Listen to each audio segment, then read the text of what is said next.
David Drucker, you heard that. I mean, in the middle of an address to the nation about this new deal with with Iran over their nuclear program, he issues a veto threat, an unambiguous veto threat. The gauntlet has been thrown to the Republican leadership.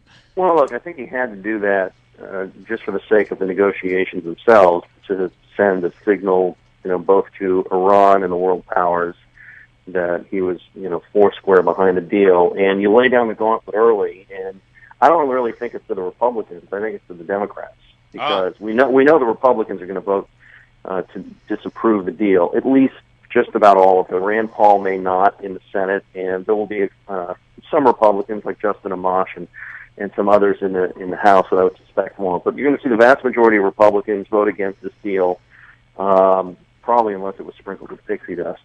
The Democrats are another matter, and that's what keeps this thing, number one, from passing in the Senate. You're going to need to get 60 votes in the Senate to begin with, which means at least 6 or 7 Democrats.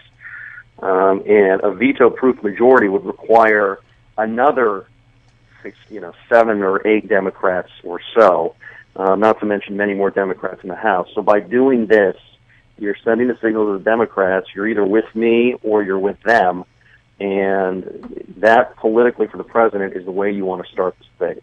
Hey, good morning, David. I think you're absolutely right. This is all in the Senate Democrats' court. I think it's going to be very difficult for the Republicans to get enough Democrats just to sustain the veto override. But what parts of this deal do you think will be the hardest for Senate Democrats to swallow?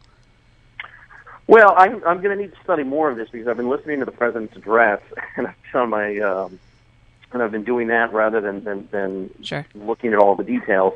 One of the things that jumped out at me, if it is in fact true, is the fact that the inspections regime is not a snap inspection anytime, anywhere. Now, the president said, I believe he said 24/7 access. Yeah, that's what he said. But everything that we've been hearing is possibly anything is open to inspection under this deal, but not snap, not I'm showing up, you didn't know I was showing up, you have to let me in right now. It's, hey, we want to go here, and then the Iranians and the inspections powers, negotiate over when. Well, when are you coming? Well, why don't you come Thursday? Okay, Thursday. And in the meantime, if they want to continue developing nuclear weapons and they want to hide that, they can do that.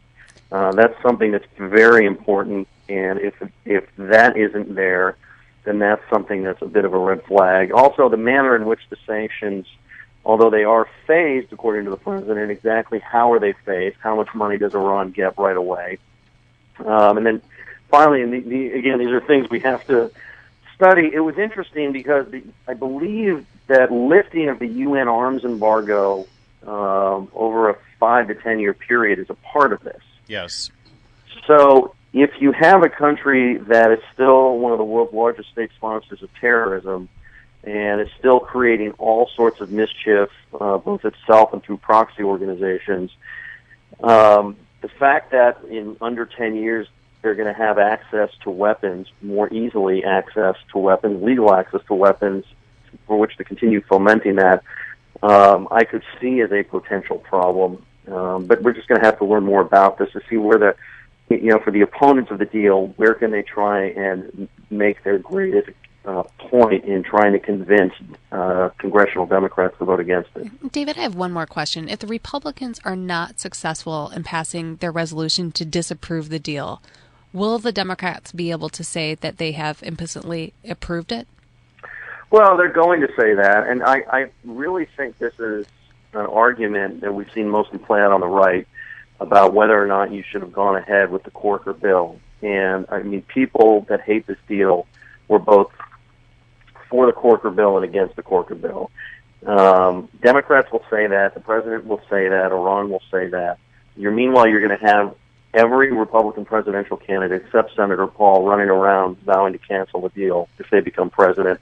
I've interviewed a few of these candidates, and they've talked about the ways in which they would go about pulling the U.S. out of its portion of the deal. You can't just cancel it because it involves other world powers in the UN by that point, but the U.S. can move to reimpose sanctions and, in a sense, pull itself out of support of the deal. And they're going to be on the record as as running on that, which means if they get elected, they're going to have to do it. David Drucker, they're going to be on the record within 30 minutes, I would guess, making sure that everyone knows where they stand, the Republican candidates for president. Thanks for joining us. David Drucker, Washington Examiner.